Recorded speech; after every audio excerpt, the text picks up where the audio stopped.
Hello, everyone. It is your girl, Bunga Boss. I am back. Hope everyone is having a wonderful day. I'm here for the continuation of the saga with, again, yes, whatever is trending is what we're going to be on.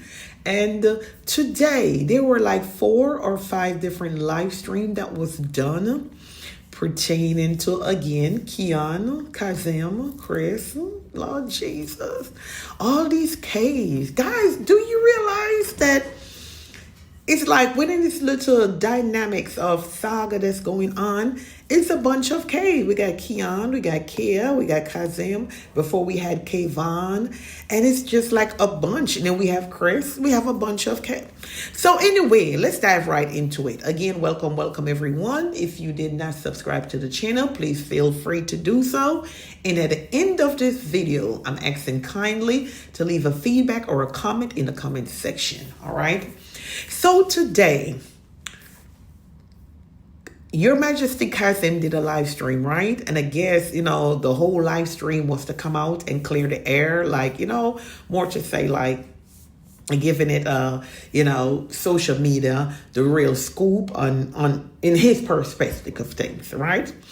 So he came out and, when he first initially came out, he was buffering a lot. Like, you could felt like he was under pressure. He was on edge. But, finally, he got to it.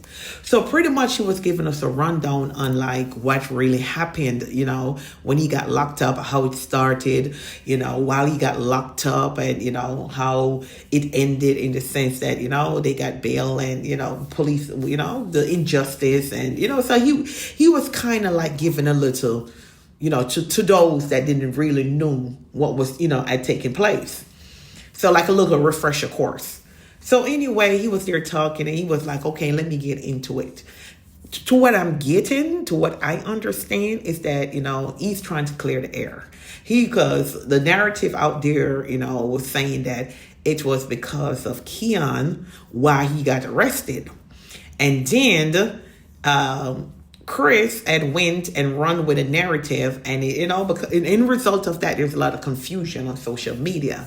So Kazim felt the need to come on out and clear the air by saying, okay, Keon was not the one that started anything. He's not the reason why I got arrested. We're best friends. We've been best friends for how many years. And as best friends, that's what best friends do.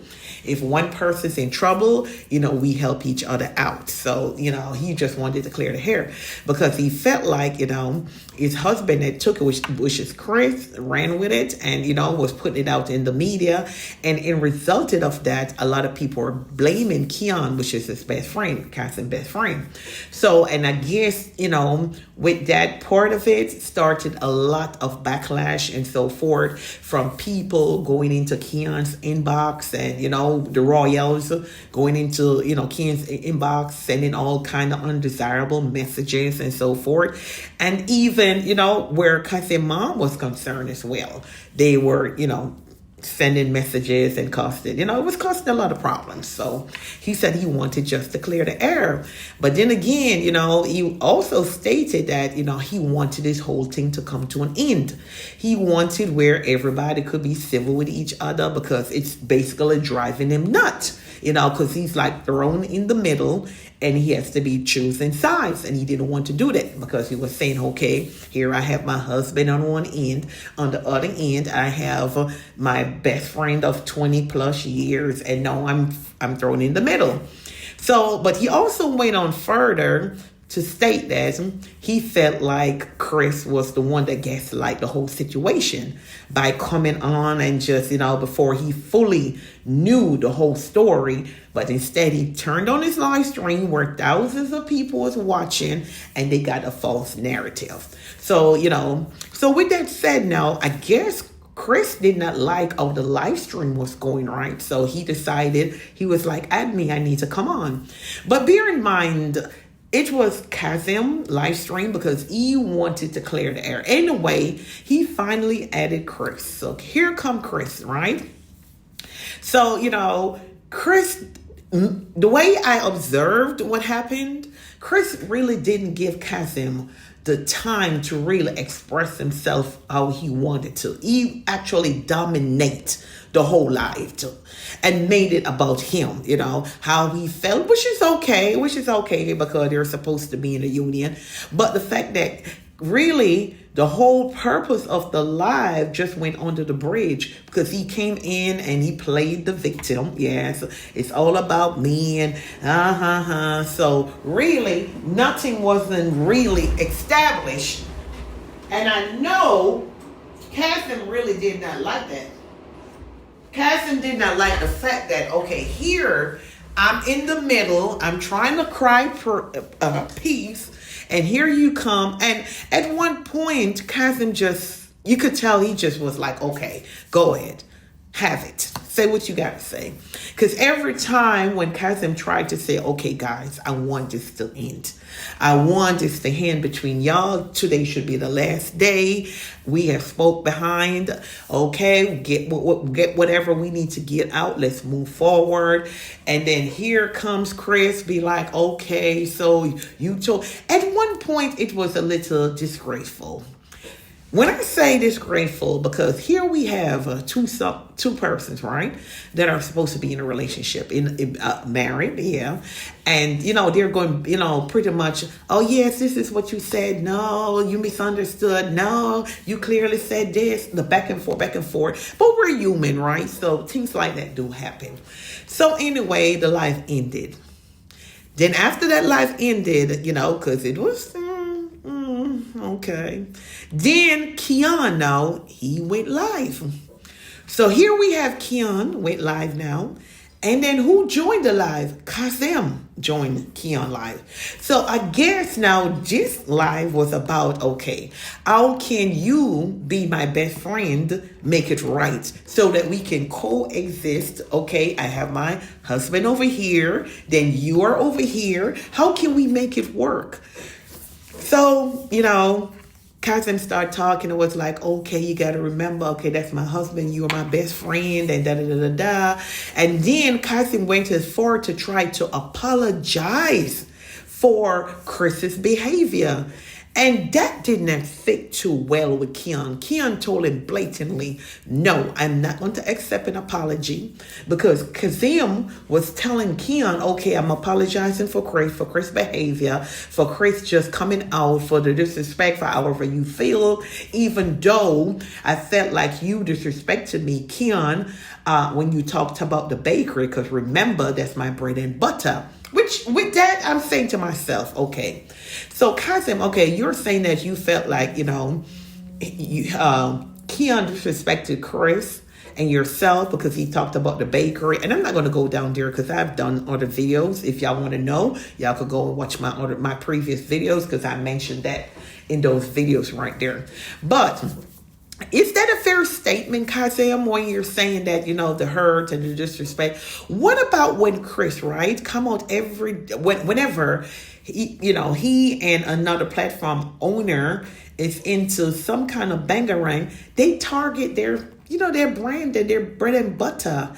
Okay, Kazim, I have another question for you, because to me, it seemed like you said the highlight and the hurting part of it is when they went for, your bread, you and your husband bread and butter, the bakery, the business. But didn't your husband, Kris, went for Sophie Dunkley bread and butter and got her terminated? Didn't your husband went for... And I'm not picking any sides here, but anyway, this is social media. But let's move right along. So here we have Keon, and Keon is saying here that, okay, I'm not going to accept any apology, and I'm not apologizing to anyone. And I was like, wow, this thing is getting very, very serious.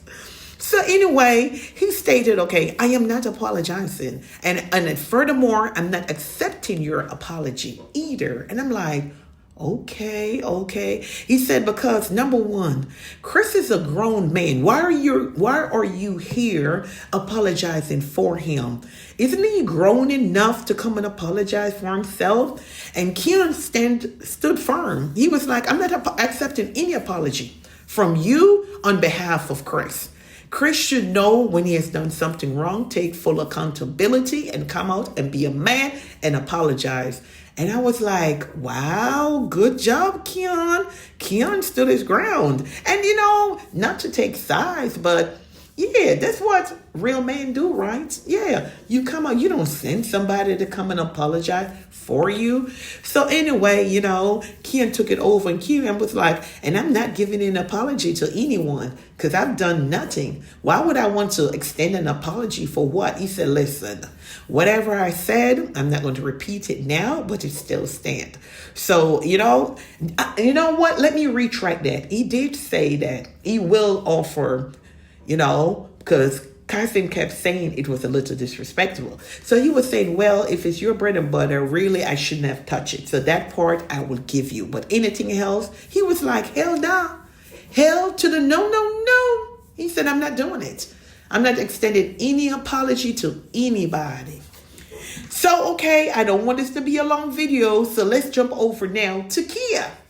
So I don't know if they were playing tag team today, but today was quite interesting.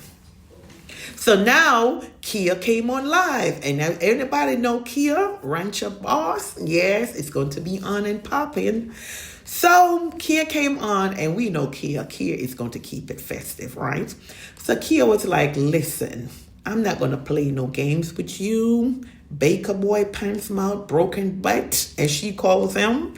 I'm getting straight to the point. She said, you are a narcissist. You have narcissistic behavior. You like to come out here and play victim. She said, listen, I'm going to respect Kazim because I guess they spoke off the air before they actually went live stream. And I'm going to honor that to a certain extent. And she was like, okay, but the history that I have with me and you has nothing right now to do with Kazim. And she said, listen, you come out here and you do things. And I heard that you were over there throwing little words at me and so forth. And she said, you should thank God Kazim is the one that is saving your ass. I'm like, wow, look at this. So she was like, you came out, you disrespected Kazim's mother, but anyway, that's his Kazim because there's no way I would let anybody, no husband, nobody disrespect my mom. But she was saying, then Keon ended up joining her live. Yeah, so Keon came on and Keon was like, listen, I'm not apologizing to nobody and I'm still hurt and I'm going to keep on venting until I get it all out. Nobody's going to tell me when to stop, what to say because he was wrong. Then he went and read a post, right, that I think that he had put up and he was like, look at this. He put a post up, right? And the post is not even about, an apology or, just being sorry about anything. It's just him being his, malicious, vindictive self. And I was like, okay. But anyway, guys, I'm not going to take long. I'm just going to conclude. What do y'all think? Okay. Do y'all think that Kazim and Keon relationship is interfering with the husband and wife relationship between Kazim and Kris? Or do you think that Kazim is in this marriage out of convenience? These are questions that I'm asking. Or do y'all think that Kris is just let me find the word now, just a malicious, disrespectful, arrogant, controlling person, and he just wants to control Kazim? Is he a narcissist or and what do you think about Kia? Do y'all think that Kia is just being vindictive and she's holding a grudge over some past issues? And Keon, do y'all really believe that Keon is a true friend? There's a lot of questioning I done thrown in it too. But anyway, guys, I'm going to love you guys and leave y'all guys. But please drop a comment or a feedback on the whole situation that is unfolding with Kia, Keon, Kris, and Kazim. All 4 Ks, all right? And until next time, thank you for watching.